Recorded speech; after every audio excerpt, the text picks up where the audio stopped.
President Trump announced at the White House coronavirus press briefing on Tuesday that the United States will immediately halt all funding for the World Health Organization (WHO), saying it had put political correctness over life-saving measures. Also at the briefing, the president said plans to ease the national economic shutdown were being finalized, and that he would be authorizing governors to reopen their states to reopen as they see fit. In the meantime, Trump declared that the United States would undertake a review into why the WHO had caused so much death by severely mismanaging and covering up the coronavirus spread. The United States is the WHO's largest single donor, and the State Department had previously planned to provide the agency $893 million in the current two-year funding period. "We have deep concerns over whether America's generosity has been put to the best use possible," Trump said, accusing the WHO of failing to adequately keep the international community apprised of the threat of the coronavirus. "The WHO failed in this duty, and must be held accountable," Trump said.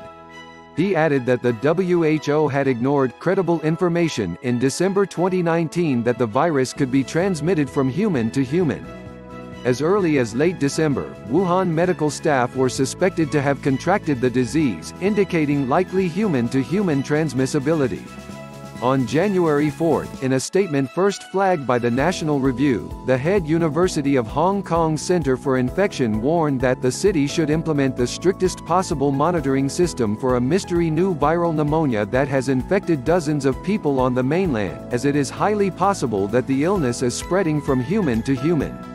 The Chinese government also began suppressing news about the virus, and even detained Dr. Li Wenliang, who has since died of coronavirus after trying to warn the international community of the threat.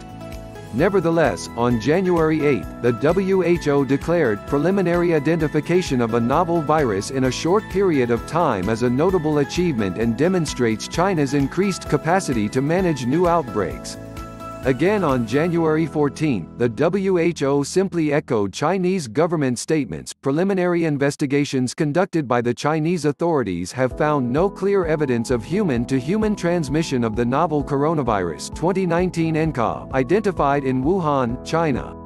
By January 19, the WHO had changed its tune somewhat, but still hedged. Not enough is known to draw definitive conclusions about how it is transmitted, the clinical features of the disease, the extent to which it has spread, or its source, which remains unknown.